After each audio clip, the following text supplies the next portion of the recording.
Okay, so I just wanted to drop, drop in here. I've been having some allergies today, so I'm sneezing a little bit, but I'll just start off by saying, when I've been saying I've been working with other people on researching things, and they've obviously motivated me to look up things and think of things differently and to find out a lot of stuff I never thought were there to find out. It just made me work really hard. So that's why I have this whole website, and I did. So soon you're going to know I have not been working alone, and you can find out what they do and what they researched and how. So some things we'll be moving forward with, and so it's kind of exciting. You'll at least know that I'm not alone, right? And I'm not a liar. So, which I've kind of was accused of recently. I'm like, well, good timing, because things are happening, right? So that's why I was going through the website, and a lot of these links sort of stopped working as well. But if you go to this link, and it was just kind of acting weird. It ended up it's weird that it highlighted the whole thing, but at least you guys would find this quickly. Again, a great resource is the Archive of Elmer Dixon's Kendall County, Illinois genealogy website from 1987. So that's why this looks not so great. He died in 2018, but I think a lot of the work happened when the internet was new, and he wasn't a multimillionaire as far as I know. So being able to get perfect photos of these newspapers and doing all this high-tech stuff, it didn't happen. Like the Joseph Smith papers, you have just, I think, at least hundreds of people. I could be off, but I know that there are a lot of scholars, a lot of different experts, handwriting experts, and things like historians from the church that went through all the papers that was anything ever associated with Joseph Smith. So it's quite someone who doing it, just this one man doing this. He did the best that he could, but it's, from started in the 90s. So that's why it looks not that great, but it's amazing. It's still up. And so this is a newspaper he just typed out himself, just one man. There's a lot of records from Kendall County where Joseph Smith III, Joseph Smith, son of the prophet, lived in Plano. Right, you can go here.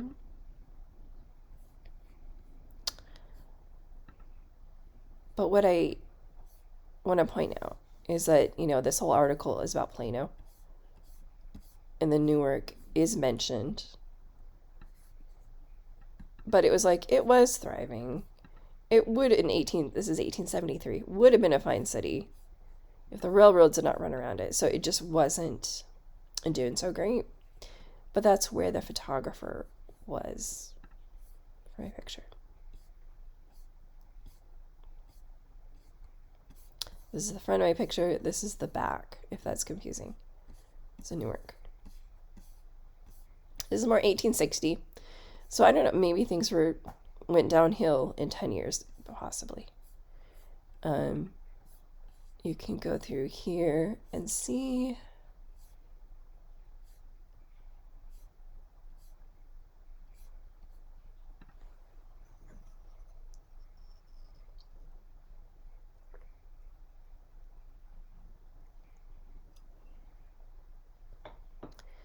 So my internet's just a little funny, and I've got allergies, so. See, there's G.S. Bibbins, but it mentions Big Grove. So I'm going to bring up some of these, what's going on. I know a lot of people are just kind of confused by some of these census records. They're like, things, you see a different name. What is Big Grove? It's a township that included Newark. So then you're like, oh, okay, it's fine. It makes sense. So I have no issue, but if you have no investment, you don't care, you might be like, oh, she's stupid, right? No, I'm not. It included Newark, right? So this is him, and it was a really small town. So You can see he's living with his mother Alice, his father Elisha, who he named a son after, had passed away, so he's taking care of his mother. And there are a lot of records that talk about that. I have a lot of videos that go into anything that talk about J.S. Bibbins. And if you go to Providence, you can see on that page, you can see a lot more detail, but I am updating all these links and everything, make sure all the links work, so when people come to it, the link still goes to where it's supposed to go. But like a lot about Emma Smith by going into a lot of detail about the Bibbins family. And I show a few more records, but this is 1850, so showing that is his dad. So you can go back. Anyway, and then you can see the 1850 census record.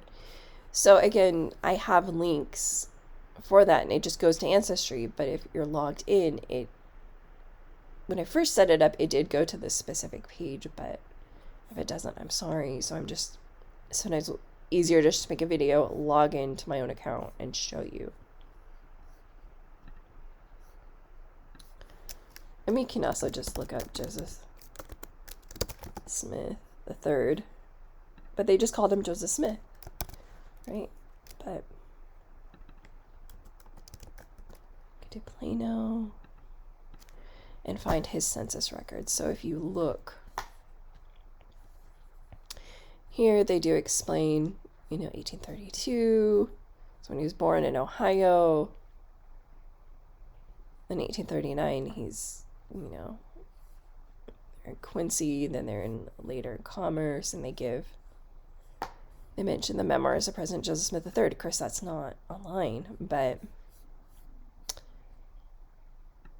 specifically, I showed you the 1860 census for J.S. Bibbins. J.S. Bibbins was an artist, was a photographer.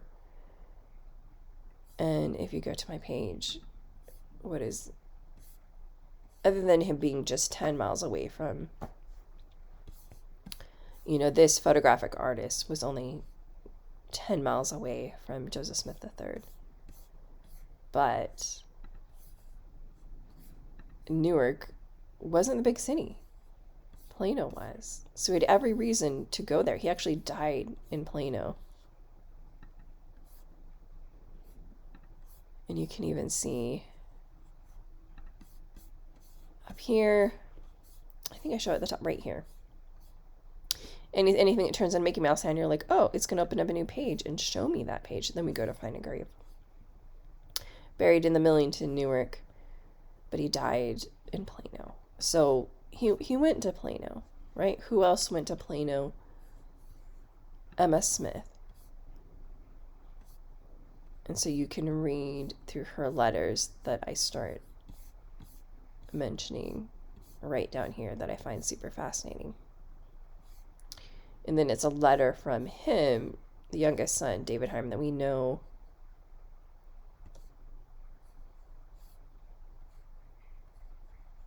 oh, there you go, 1874, Emma came, right? You came, thank you for coming. He's begging her to come. But she's writing about going there in 1866.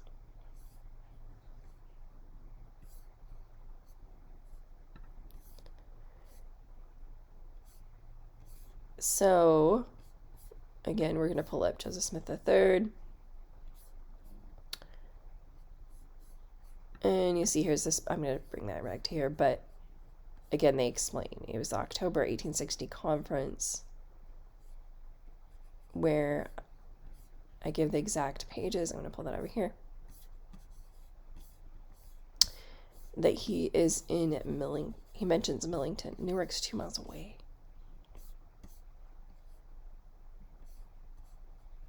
Okay, so you have to have the book.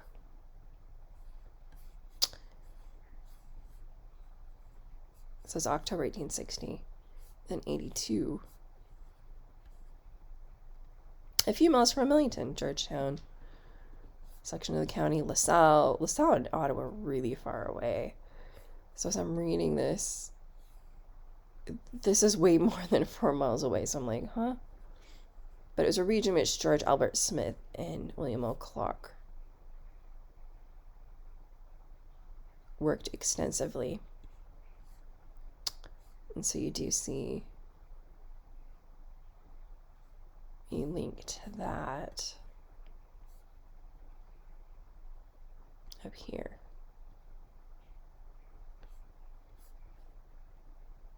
Let's go up on another page where George Albert Smith was proselyting in Newark. And so there were 35 members in Newark of the church in 1844. They mentioned LaSalle, and so Joseph Smith's oldest son married a girl. His second wife was from LaSalle. And they do mention LaSalle branch, mostly immigrants from Norway. So as I talk about Bertha Madison and Mads Madison, like, he got his endowments out. There are records of that in 1844.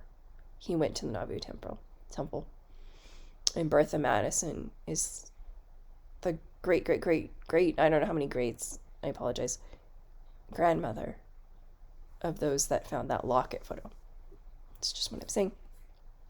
But anyway, George Albert Smith he went to LaSalle. They also went to LaSalle branch, went to Newark, attended a conference there. Okay, so he did work there. So then that is interesting. So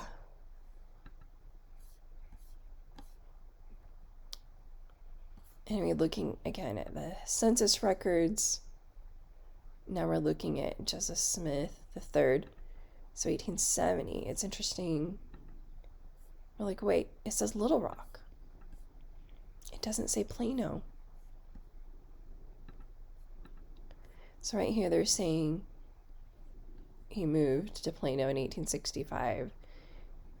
It was January 1866 that he moved his family. I think it was January. I reread that. I'm like, where are they getting? I think maybe they found records that he bought the house in 1865. But anyway, it was 1866. And then we got the letters from Emma Page Providence that are August 1866. So he's, she talks about going, I want to go there.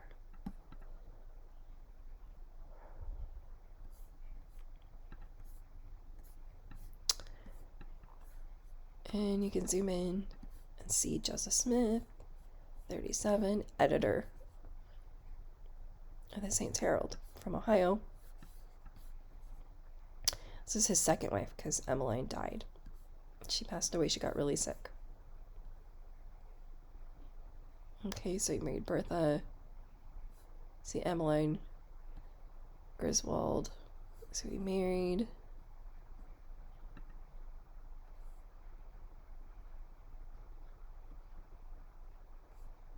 You can see their information for that.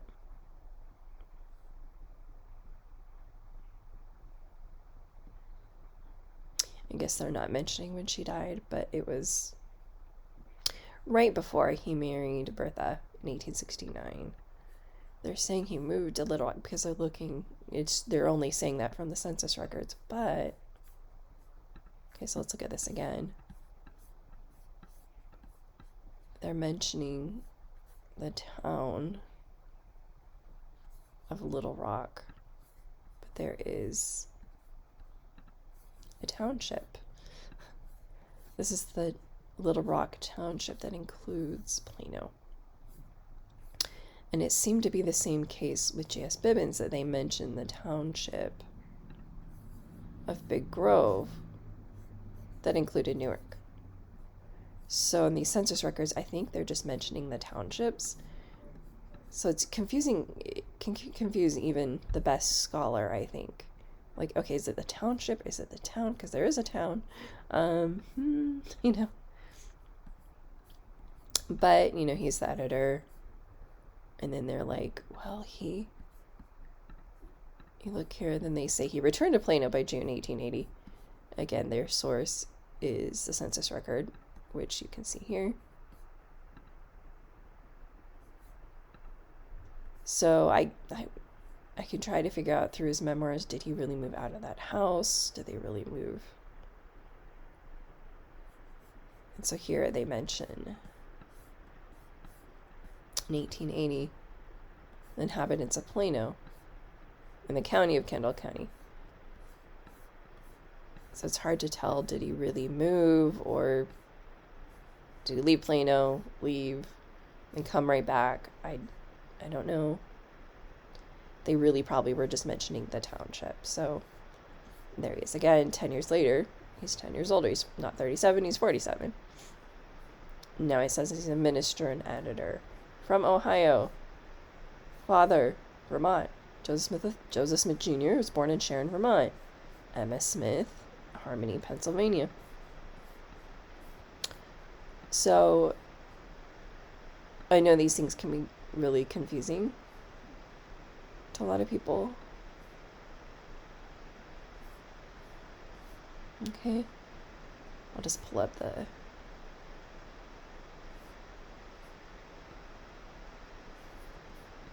see again what I'm talking about, the township. I think I already said this, but post office is in Bristol, but they say Big Grove. Well, what's, again, I'll show you Big Grove. It's a township. So there's a township. It included Newark.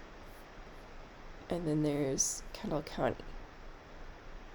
It's not wanting to pull up. There we go.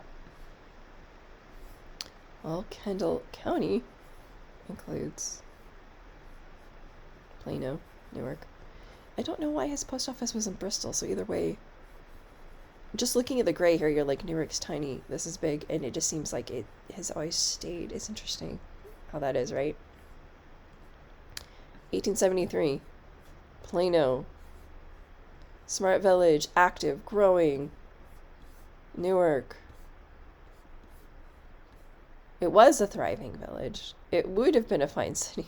So there's all the reason more for J.S. Bibbins to go to Plano. So Joseph Smith III, from 1866 to about 1881 is when he moved. He did make a big move in 1881, right? That's in the Saints Herald. And I did find that. I don't know if I have the link on there. I know I found that. But it was 1860 to 1881, so that was a long time that Joseph Smith III was there. And his publishing house was there.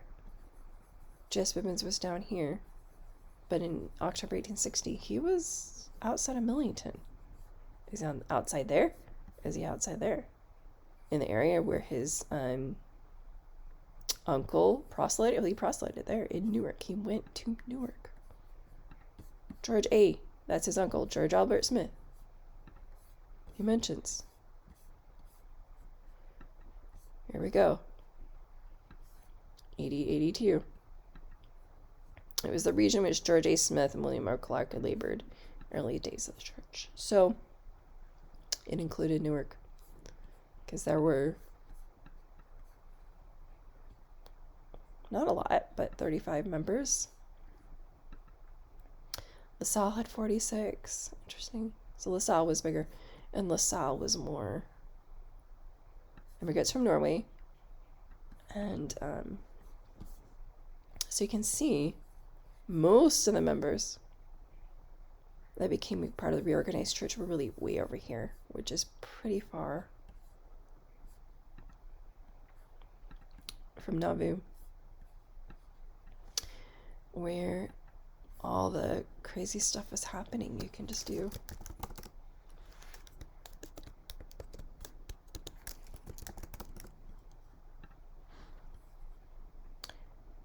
so a lot of them speak a different language.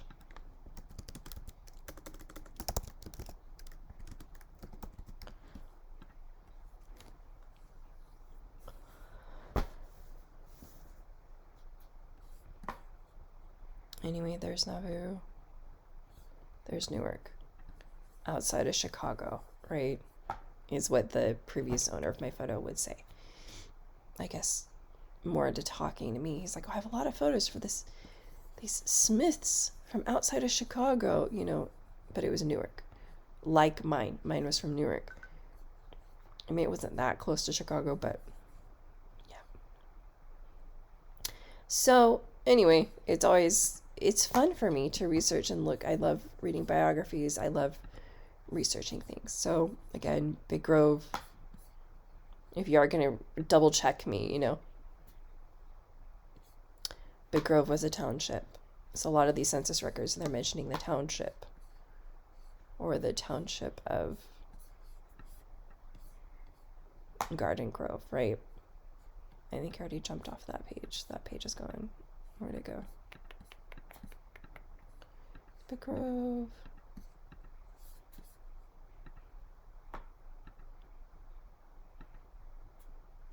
Oh, it's not pulled up again. That's fine.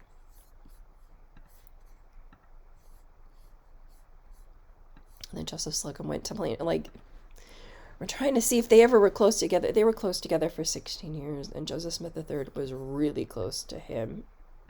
He mentions Millington.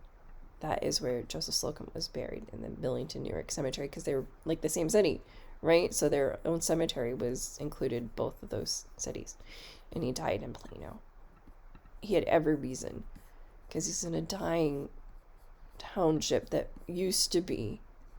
was nice. It's just, and he's trying to make money as a photographer. He's going to go to Plano. He had every reason to go to Plano within those 16 years, and his initials are J.S. His father was Elisha Bibbins, who knew Joseph J.S. III, Joseph Smith III's mother, Emma Smith, who was from Harmony, Pennsylvania. Joseph Slocum Bibbins was born,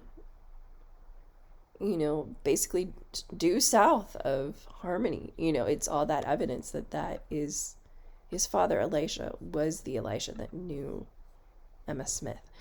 So there's this whole connection of Emma Smith. And we talk about these letters of her going to Plano. But then I go into how Emma knew Elisha Bibbins. So that's where J.S. Bibbins was born. This is where Emma was born. This is where Joseph and Emma met in 1825. There's Elisha, and I go into all this on the page Providence. So, and I also updated one other thing.